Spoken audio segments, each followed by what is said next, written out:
अस्सलामुअलैकुम वरहमतुल्लाह। सिफ़ातुल हुरूफ। सिफ़ातुल हुरूफ यानी कि करैक्टरिस्टिक्स ऑफ लेटर्स। लेटर के अंदर दो मेन उसके अज्जा होते हैं, दो चीज़ें उसमें पाई जाती हैं लेटर में। एक है उसका मखरज और दूसरा उसकी सिफ़ात। जितना उसका मखरज इम्पोर्टेंट है इतना ही उसकी सिफ़ात भी इम्पोर्टेंट है। और लेटर की सिफ़ात को समझना और पढ़ना इसलिए भी ज़रूरी है। एक तो मखरज को समझने के लिए भी सिफ़ात का जानना ज़रूरी है, और फिर इस तरह से कि जो मज़ीद तजवीद के रूल्स हैं, नून साकना मीम साकना के रूल या मदूद हैं या और जो भी रूल्स हैं, उनको समझने के लिए और अप्लाई करने के लिए भी सिफ़ात का जानना ज़रूरी है। इसके अलावा सिफ़ात को इस वजह से भी जानना ज़रूरी है कि वो लेटर जिनका मखरज सेम है तो उनको उनकी सिफ़ात डिफरेंट करती हैं, एक दूसरे से अलग करती हैं, मुख्तलिफ करती हैं। तो इस वजह से भी सिफ़ात का जानना ज़रूरी है कि वो लेटर जिनकी मखरज जिनका सेम है लेकिन उनकी सिफ़ात मुख्तलिफ हैं।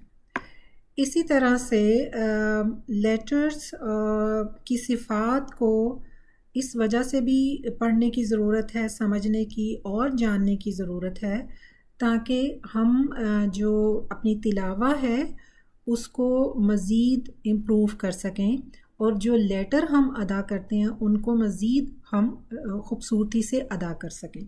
तो ये भी एक रीज़न है जिसकी वजह से सिफ़ात का पढ़ना और समझना बहुत ज़रूरी है।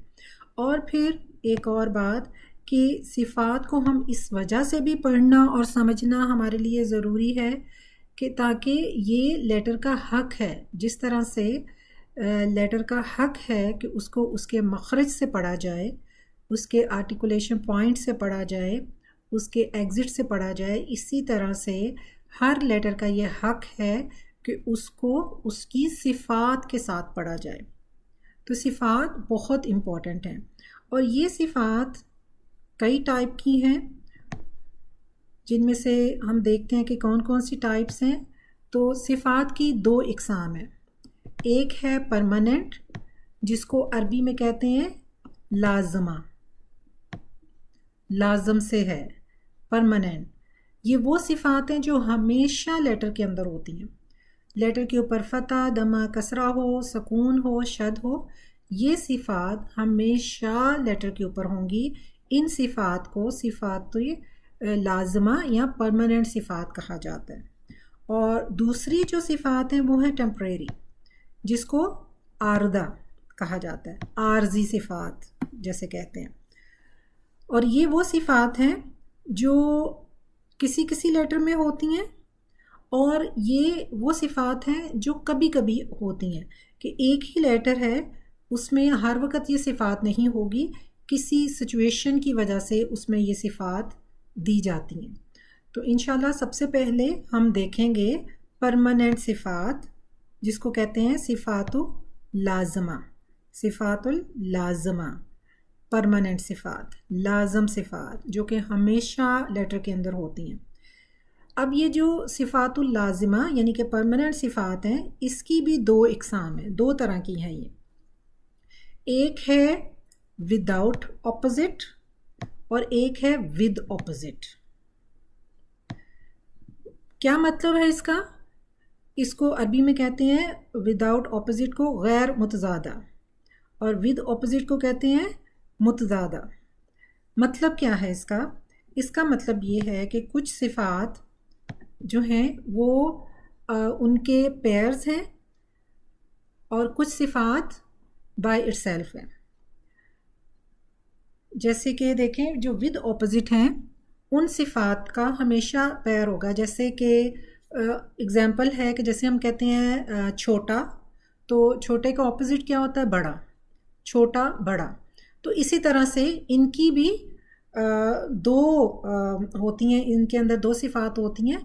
तो लेटर जो है दोनों में से कोई एक सिफ़ात ज़रूर उस लेटर में होगी जब भी ये सिफ़ात आएंगी। ये इनको कहते हैं विद ऑपोजिट मुतजाद, यानी कि जिनका मुतजाद होता है। तो इसमें सबसे पहले हम्स और जहर, फिर है शिद्दा, तवस्सुत और रुखावा। क्योंकि यहाँ पे आप देखें हम्स और उसका ऑपोजिट है जहर, फिर है शिद्दा और रुखावा उसका ऑपोजिट है, और इसका एक मिडल भी है तवस्सुत। फिर उसके बाद है इस्तेआला और इसके ऑपोजिट है इस्तेफाल। इसी तरह से फिर है इतबाक और इसका ऑपोजिट है इनफिता। तो इस तरह से मुतजादा का मतलब ये है विद ऑपोजिट, कि इनका ऑपोजिट होता है। अब जो भी लेटर है वो इन सारी सिफात में से गुजरेगा। जैसा पहला ग्रुप है हम्स और जहर, तो या तो लेटर में हम्स होगा या जहर। इसी तरह शिद्दा, तवस्सुत, रुखावा में से कोई एक क्वालिटी उस लेटर में होगी, या शिद्दा होगी या तवस्सुत होगा या रुखावा।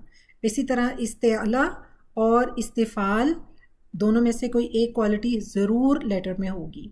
इसी तरह से इतबाक और इनफिताह में दोनों में से एक क्वालिटी लेटर में ज़रूर होगी। उसके बाद है गैर मुतज़ादा। गैर मुतज़ादा यानी कि विदाउट ऑपोजिट, इसका कोई ऑपोजिट नहीं है। उनमें है कलकला, कलकला के बाद है तफशी, फिर है तिकरार, उसके बाद इनहिराफ, इस्ततौला और फिर है आखिर में सफ़ीर।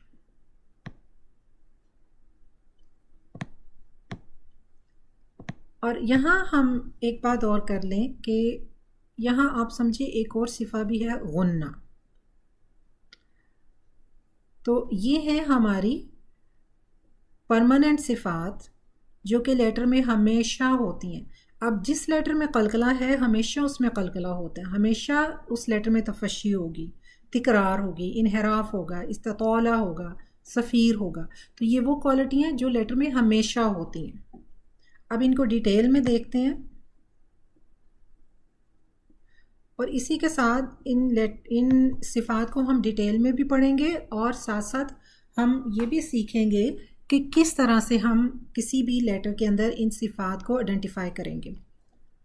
तो पहला हमारे पास जो ग्रुप है उसमें है हम्स और जहर। हम्स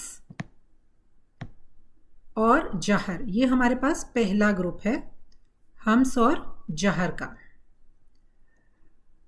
तो जिस लेटर में हम्स होगा उसमें जहर नहीं होगा, जिसमें जहर होगा उसमें हम्स नहीं होगा। और ये जो हम्स और जहर है ये ग्रुप किस चीज़ पे डिपेंडेड है? ब्रेथ पे, हवा। यानी कि हम्स और जहर का मतलब ये है कि या तो लेटर में हवा होगी या नहीं होगी, जिसको हम कहते हैं रनिंग ऑफ ब्रेथ और cutting of breath. Running of breath हम्स और कटिंग ऑफ ब्रेथ जहर। अब हम्स के नीचे आप देखें आपके पास लेटर हैं फा, हा, सा, हु। इसको इकट्ठा अगर पढ़ें फा, हा, सा, हु, शख्सन, सकत। अगर इन लेटर को अलग अलग करें तो फा, हा, सा, हा, शीन, खौ, सौद, सीन, काफ, ता। तो ये वो लेटर हैं जिनमें हम्स होता है। ये वो लेटर हैं जिनमें हम्स होता है, हवा होती है, जिसमें हम रनिंग ब्रेथ देते हैं। तो जिस लेटर में भी हम्स होता है वो कौन से लेटर हैं? फा, हासा, हु, शखसुन, सकत। अगर आप इस फ्रेज़ को याद कर लेंगे तो उससे आपको ये फ़ायदा होगा कि आपको फ़ौरन से जब भी कोई लेटर आपके सामने आएगा आपको पता होगा कि इसके अंदर हम्स है या नहीं है। और बाकी जो रेस्ट ऑफ द लेटर हैं उनमें जहर होगा।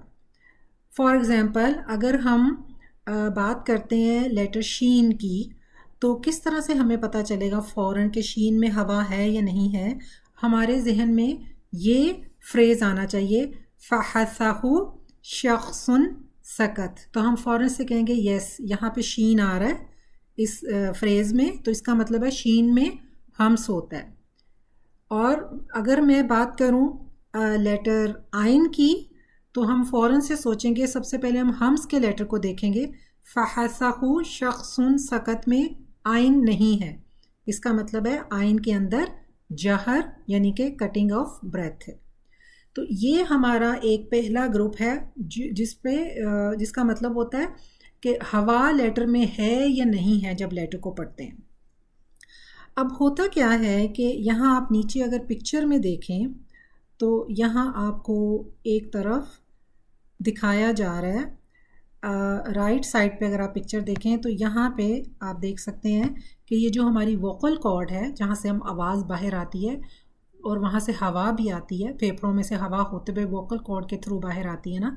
तो यहाँ हम देखेंगे कि अगर हम लेटर सीन को लें, सीन अस, तो जब हम सीन अदा करते हैं, क्योंकि सीन में हम्स है, फ़हसहु शख्सुन सकत के लेटर में से सीन है, तो हमारा उस वक़्त वोकल कॉर्ड इस तरह से खुलती है और हवा बाहर आती है। और इसी तरह से अगर हम लेटर ज़ा को लेते हैं, ज़ा बजिंग वाला ज़ा, तो उसको अगर आप अप्लाई करें, अगर आप उसको उससे पहले हमज़ा फतह ज़ा सुकून पढ़ें, अज़ अज़, तो हम नोटिस करेंगे कि इसमें हवा नहीं होती। और यहाँ पे अगर आप हम्स के लेटर्स को देखें, फ़हसहु शख्सुन सकत में, तो वहाँ पे ज़ा नहीं है, इसका मतलब है ज़ा में जहर है। और उसमें क्या होता है कि फिर हमारा ये जो वोकल कॉर्ड है ये बंद होती है, जिसकी वजह से फिर हवा नहीं आती। तो इस तरह जिन लेटर में हम्स होता है वो है फ़हसहु शख्सुन सकत, और जिन लेटर में जहर होता है वो बाकी के रेस्ट ऑफ द लेटर हैं, बाकी जितने भी लेटर हैं वो सब जहर के लेटर हैं। तो जब भी आप किसी लेटर में हम्स को चेक करना हो, फ़ौरन से इस फ्रेज़ को याद करें, इस सेंटेंस को याद करें, फ़हसहु शख्सन सकत, कि क्या इसमें वो लेटर आ रहा है। अगर नहीं है तो आप फ़ौरन कहेंगे कि ये जहर है। फिर हमारे पास जो दूसरा ग्रुप आता है वो है साउंड का ग्रुप। पहले था ब्रेथ का, अब है साउंड का, और हमने ये पहले भी पढ़ा है, कटिंग साउंड, रनिंग साउंड। अब ये जो साउंड का ग्रुप है, इसको अगर हम देखें तो इसमें हमारे पास 3 तरह की कैटेगरी हैं। पहले सबसे आती है शिद्दा, कटिंग साउंड, फिर है रोहावा, रनिंग साउंड। शिद्दा, कटिंग साउंड, रोहावा, रनिंग साउंड। और फिर हमारे पास यहाँ पे एक और सिफा आएगी, तवस्सुत, दरमियानी सिफा, पार्शल। अब शिद्दा के जो लेटर हैं वो हैं अजद, कत, बकत, अजद, कत, बकत, यानी कि हमज़ा, जीम, दाल, खौफ, तो, बा, काफ, ता। तो जब ये लेटर आएंगे तो हम फ़ौरन से, अगर हम इस फ्रेज़ को याद रखेंगे अजद, कत, बकत को, तो हमें पता होगा कि अगर वो लेटर इस फ्रेज़ में है तो उसमें हम कहेंगे इसमें शिद्दा है, कटिंग साउंड है। और इसके बाद तवस्सुत पे अगर हम जाएं तो वहाँ हमारे पास जो लेटर हैं वो है लाम, नून, आइन, मीम, रॉ। इसको कहते हैं लिन उमर। ये एक फ्रेज़ है हमारे पास जिसमें 5 लेटर हैं टोटल, लाम, नून, आइन, मीम और रॉ। तो जब ये लेटर कहीं भी आए, नून आए, लाम आए, रॉ आए, तो हम फ़ौरन से देखेंगे कि अजद, कत, बकत में ये है, नहीं है ये लेटर, इसका मतलब इनमें शिद्दा नहीं है, कटिंग साउंड नहीं है। फिर हम देखेंगे तवस्सुत, लिन उमर, तो हम देखेंगे यहाँ पे ये लेटर हैं, नून भी है, मीम भी, रॉ भी, आइन और लाम, तो हम कहेंगे ये तवस्सुत के लेटर है। इसका मतलब है इनमें जो साउंड होगा वो पार्शल होगा, इन बिटवीन होगा, पूरा कटिंग नहीं करेंगे, पूरा रनिंग नहीं करेंगे। और फिर इसके बाद इन दोनों फ्रेजेस अजद, कत, बकत और लिन उमर के बाद जो रेस्ट ऑफ द लेटर हैं उनमें रखावा होगा। तो अगर हम ये फ्रेज़ याद रखें, ये जुमले याद रखें, अजद, कत, बकत और लिन उमर, तो हमें पता है कि साउंड में अगर ये आ रहे हैं अजद, कत, बकत, तो साउंड कटिंग होगा, शिद्दा होगा। और अगर लिन उमर में से लेटर हैं तो तवस्सुत होगा, और अगर इनके अलावा लेटर हैं तो वो वहाँ उनमें रखावा होगा। जैसे यहाँ पे हम देखते हैं, सबसे पहले हम देखते हैं जो पहली पिक्चर है उसमें शीन, ये शीन लेटर का है, और इसमें हम देखेंगे कि शीन में जब हम कहते हैं आश, तो साउंड जो है वो पूरा वोकल कॉर्ड से साउंड पूरा होता हुआ तो यहाँ बाहर की तरफ आ रहा है, यानी कि साउंड जो है वो आराम से फ्लो करता हुआ मखरज से लिप्स के थ्रू बाहर आ रहा है, जिसका मतलब है ये रुखावा है, रनिंग साउंड, आश रनिंग साउंड दे रहे हैं। और इसी तरह अगर आप दूसरी पिक्चर देखें जो कि लेटर जीम के बारे में है, तो यहाँ हम देखेंगे कि जीम का मखरज है मिडल टंग पैलेट, और यहाँ आप नोट करेंगे कि बिल्कुल यहाँ पे जो मिडल टंग है, साउंड आप देखें एरो बना हुआ है, साउंड जब आता है वोकल कॉर्ड से तो मखरज उसको बिल्कुल बंद मिलता है, टोटली क्लोज है मखरज, इस वजह से वो साउंड भी बिल्कुल बंद हो जाता है, ख़त्म हो जाता है साउंड भी। तो इसका मतलब है कि ये जो लेटर है जीम, इसमें कटिंग साउंड यानी कि शिद्दा है। और आप ये भी नोट करेंगे कि कलकला के जितने भी लेटर हैं उन सब के अंदर साउंड कटिंग होता है, यानी कि शिद्दा उनमें पाई जाती है। इसके बाद हम एक तवस्सुत की भी एक एग्जांपल देख लेते हैं यहाँ लेटर आइन के हवाले से, कि ये लेटर आइन की पिक्चर है। इसमें आप देखें कि जो पीछे यहाँ पे एरो बना हुआ है, तो क्या होता है कि आइन में जो हमारी ये वोकल कॉर्ड के साथ जो वॉल है वहाँ पे जाके हमारा वहाँ से साउंड थोड़ा नैरो साउंड निकलता है। तो क्योंकि वहाँ पे बिल्कुल जो ये जगह है हमारी लेटर आइन की, उसमें वहाँ पे वोकल कॉर्ड जो है वो बंद होती है लेकिन कम्प्लीटली बंद नहीं होती, यानी कि वोकल कॉर्ड कम्प्लीटली बंद नहीं होती, थोड़ी सी वो दीवार से हटी हुई होती है, जिसकी वजह से बहुत नैरो जगह होती है जहाँ से साउंड निकल के आता है, एक तंग सी जगह में से साउंड निकल कर आता है। इसलिए जब हम आइन को पढ़ते हैं तो उसमें हम ना तो साउंड कटिंग करते हैं, क्योंकि कटिंग तो है ही नहीं, वो जगह जो उसका मखरज है वो बंद नहीं है, और ना ही हम रनिंग देते हैं जैसे हा में देते हैं, आइन के साथ हा लेटर भी मिडल थ्रोट से है ना, तो वहाँ हा में हवा बहुत होती है और रनिंग साउंड भी, क्योंकि उसका मखरज टोटली ओपन होता है, लेकिन आइन में जो मखरज है वो नैरो होता है। तो वो जो नैरो जगह है, वो जो तंग सी जगह है, वहाँ से जब ये साउंड आता है तो उसके लिए एक टाइम चाहिए होता है। इस वजह से आप देखें कि इसका साउंड तवस्सुत है, मिडल में है, बा बा। तो ये है हमारा सेकंड ग्रुप जो कि साउंड के बारे में है।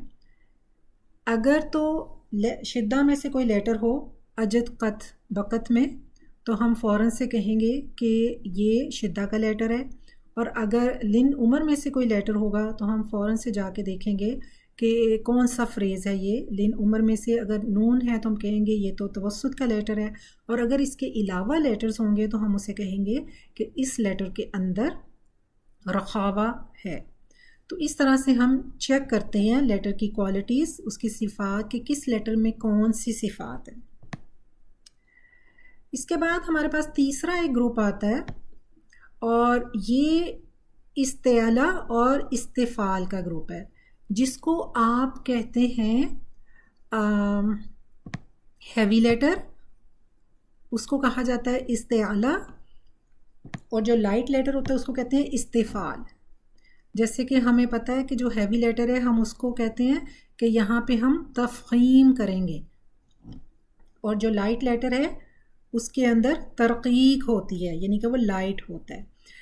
पहली बात, इस्तेआला का जो ग्रुप है, जिस तरह से हमने देखा हम्स और जहर जो ग्रुप था वो हवा के बारे में, ब्रेथ के बारे में था। फिर हमने देखा शिद्दा, तवस्सुत और रखावा साउंड का ग्रुप है। अब ये तीसरा ग्रुप जो है ये है ज़ुबान को पीछे से एलिवेट करना, उठाना, यानी कि ज़ुबान या तो पीछे से उठी हुई होगी लेटर्स में जब वो इस्तेआला के लेटर होंगे, बाकी लेटर में हमारी पीछे से ज़ुबान बिल्कुल सीधी लोअर्ड होगी, ऊपर नहीं हम उठाएंगे। इस्तेआला के लेटर जो हैं उनमें है खुस्सा, दिक्तिन, क़िज़, खौ, सौद, दौद, गैन, तो, कौफ, वो। ये सारे लेटर 7 लेटर हैवी लेटर्स हैं और ये हैवी लेटर कहलाते हैं मुफ़ख़म लेटर्स। मुफ़ख़म लेटर वही तफ़ख़ीम से है, मुफ़ख़म लेटर्स। तो इनको हम कहेंगे कि ये इस्तेआला के लेटर्स हैं, मुफ़ख़म पढ़ा जाएंगे। हमारी टंग इन लेटर्स में पीछे से एलिवेट होगी और बाकी जितने भी लेटर हैं वो सब मुरक्कक, यानी कि उन सब में हमारी ज़ुबान पीछे से नीचे होगी, लोअर्ड होगी, ऊपर नहीं हम उठाएंगे ज़ुबान को। इसकी एग्जाम्पल भी हम देख लेते हैं। इस पिक्चर में आप देखें, एक तरफ है कौफ लेटर, कौफ,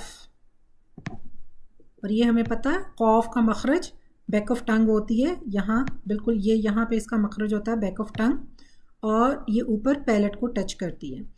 तो खौ में बैक ऑफ टंग ऊपर पैलेट को टच करती है और हमारी टंग जो है जब हम किसी लेटर को हैवी करते हैं तो पीछे से यहाँ पे आप देखें कि टंग जो है वो बिल्कुल ऊपर उठी हुई है पीछे से, और मिडल में आप देखें तो इसमें एक डिप होती है और उस डिप की वजह से वो जो साउंड आता है वो ऊपर की तरफ जाता है और उसमें वो खला सा एक बनता है जिससे लेटर हैवी होता है। अब आप इस पिक्चर को देखेंगे तो आपको ये पता चलेगा कि लेटर को हैवी करने के लिए आपके लिप्स का कोई काम नहीं है, कुछ नहीं आपने लिप्स को करना, आपने अपने माउथ को कुछ नहीं करना, आपने किसी चीज़ को कुछ भी नहीं करना। ये टोटली आपकी टंग पे डिपेंड करता है कि ये आपने पीछे से एलिवेट करना है उसको, टंग को। मिडल में से जब आपकी टंग पीछे से एलिवेट होगी तो मिडल में उसमें डिप आएगी जिसकी वजह से आपका लेटर का साउंड हैवी होगा, लेटर मोटा पड़ा जाएगा। तो जितने भी ये हैवी लेटर हैं इनको मुफ़ख़म लेटर्स कहा जाता है और ये इस्तेआला के हरूफ हैं। इनको अगर हम याद रखेंगे खुस्सा, दिक्तिन, क़िज़, तो उससे हमें ये पता होगा जब भी कोई हमसे ये कहे कि हैवी लेटर कौन से हैं तो फ़ौरन से हम ये फ्रेज़ हमारे जहन में आना चाहिए, खुस्सा, दिक्तिन, क़िज़। और जो बाकी के मुरक्कक लेटर हैं जो कि इस्तिफ़ाल के हैं जिनमें ज़ुबान नीचे लोअर रहती है, उसकी एग्जांपल आप देखें काफ। ये भी जैसे कौफ बैक ऑफ टंग से है तो ये भी बैक ऑफ टंग से ही ये लेटर है, लेकिन आप इसमें ज़ुबान को देखें तो बिल्कुल सीधी नीचे की तरफ है, साउंड बाहर आ रहा है आराम से। इसमें हमारी टंग एलिवेट नहीं है, ये आप ये मत समझे कि पीछे से ये टंग उठी हुई है तो इसका मतलब है ये टंग एलिवेट है, नहीं, ये लेटर के मखरज पे है टंग, क्योंकि काफ का मखरज है बैक ऑफ टंग, ऊपर हार्ड पैलेट और सॉफ्ट पैलेट पे जाके लगती है, तो ये उसका मखरज है, मखरज पे है वो टंग। लेटर को हैवी नहीं कर रही क्योंकि हैवी करने के लिए यहाँ दरमियान में टंग के डिप होना बहुत ज़रूरी है, जो कि इस वाले में नहीं है डिप। लेकिन अगर आप कौफ को देखेंगे तो हैवी कौफ, वहाँ पे आपको ये डिप नज़र आता है। तो इस तरह से ये एग्जाम्पल है हमारे पास कि लेटर को हैवी कैसे करते हैं, मोटा कैसे पढ़ते हैं और किन लेटर को हम मोटा पढ़ेंगे। खुस्सा, दिक्तिन, क़िज़, इनको हम मोटा पढ़ेंगे। मुफ़ख़म लेटर हैं ये, तफ़ख़ीम देंगे इनके अंदर, और बाकी तमाम जो रेस्ट ऑफ द लेटर हैं उनको हम मुरक्कक पढ़ेंगे, उनको हम तरक़ीक़ देंगे। तो ये था हमारा ज़ुबान का बैक ऑफ टंग का ग्रुप कि ज़ुबान पीछे से कैसी होगी। अब हम एक और आखिरी ग्रुप है हमारा, उसमें हम देखते हैं चौथा जो ग्रुप है कि हमारी जो टंग है वो कितनी ऊपर उठी हुई होनी चाहिए मिडल में से। तो यहाँ पे हमारा जो ग्रुप है उसका नाम है इत्बाक और इसके ऑपोजिट है इन्फिताह। इत्बाक का मतलब होता है स्टिकिंग, यानी कि ये इसका ताल्लुक भी ज़ुबान से है कि ज़ुबान इत्बाक का मतलब है कि ज़ुबान का ज़्यादातर हिस्सा ऊपर पैलेट पे चिपकेगा, स्टिक होगा। और ये कौन से लेटर हैं? सिर्फ ये 4 लेटर हैं, सौद, दौद, तो, वो। अब यही 4 लेटर हैं जिसमें इस्तेआला भी होता है, यानी कि ये इन लेटर में तफखीम भी दी जाती है, बैक ऑफ टंग एलिवेट होती है। और यही वो लेटर हैं जिनमें फिर बाकी की टंग जो है वो भी ऊपर, मोस्ट टंग जो है वो स्टिक होती है, ज़्यादातर ज़ुबान का हिस्सा ऊपर पैलेट पे चिपकता है। पिक्चर में हम इसको देखेंगे कि किस तरह से ये वर्क होता है। तो देखें, जैसे हमने बात की थी कि जब लेटर में तफखीम दी जाती है, लेटर को मोटा किया जाता है, तो यहाँ पीछे से टंग एलिवेट होती है। तो यहाँ टंग एलिवेट है पीछे से क्योंकि इन लेटर में तफखीम है। और इन्हीं लेटर में सौ, दौ, तौ, ज़ौ में स्टिकिंग यानी कि इतबाक भी है। तो अब यहाँ आप देखें, हैवी लेटर में क्या था कि जो टंग है वो पीछे से एलिवेट होने के साथ यहाँ पे डिप होती है, एक डिप सी बनी होती है, गहराई होती है। लेकिन यहाँ आप देखें कि ज़ुबान की गहराई नहीं है, तकरीबन most of the tongue palate के साथ लगी। और आप देख सकते हैं कि ज़ुबान और पैलेट के दरमियान में कितना कम ये फासला है। जबकि हमने देखा था कि जब लेटर हैवी करते हैं, मोटा करते हैं, तो ये फासला ज़्यादा था। अब बहुत कम फासला है। इसको कहते हैं कि आपकी ज़ुबान तकरीबन most of the tongue sticking to the palate, इसको कहते हैं इतबाक। इसका ताल्लुक भी ज़ुबान ही से है।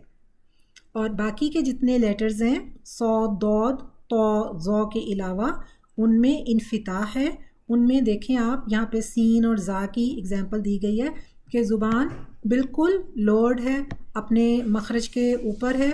और कोई आप देख सकते हैं कि ईज़ीली यहाँ रास्ता है कि यहाँ से साउंड आएगा और सीधा मखरज से बाहर जाएगा। और इसमें कहीं भी टंग हमारी पीछे से एलिवेट नहीं है और ना ही हमारी जो टंग है वो मिडल में से डिप खा रही है और ना ही बहुत ज़्यादा ऊपर की तरफ है। तो ये डिफरेंस है इतबाक और इन्फिताह का। तो ये हमारे 4 ग्रुप्स हैं। हर लेटर इन ग्रुप में से गो थ्रू होगा, गुजरेगा। लेटर जैसे कि आप फॉर एग्ज़ाम्पल आप हमज़ा को अगर लेते हैं तो आप सबसे पहले देखेंगे कि हमज़ा लेटर में ब्रेथ, हवा क्या होगी। तो आप देखें हम्स और जहर।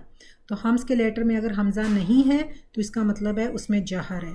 इसी तरह शिद्दत, वसत और रुखावा को देखें तो हमज़ा में हम देखते हैं कि शिद्दा के लेटर्स में हमज़ा नहीं है, शिद्दा के लेटर में हमज़ा है, अजद, क़त, बकत। तो इसका मतलब है वहाँ पे हम उसमें शिद्दा देंगे। तो हमें पता चला कि हमज़ा में जहर है, शिद्दा है, और फिर हमज़ा के अंदर इस्ताला नहीं है, वो हैवी लेटर नहीं है, वो लाइट है लेटर, इसलिए उसमें इस्तिफ़ाल यानी कि वो तरकीक है।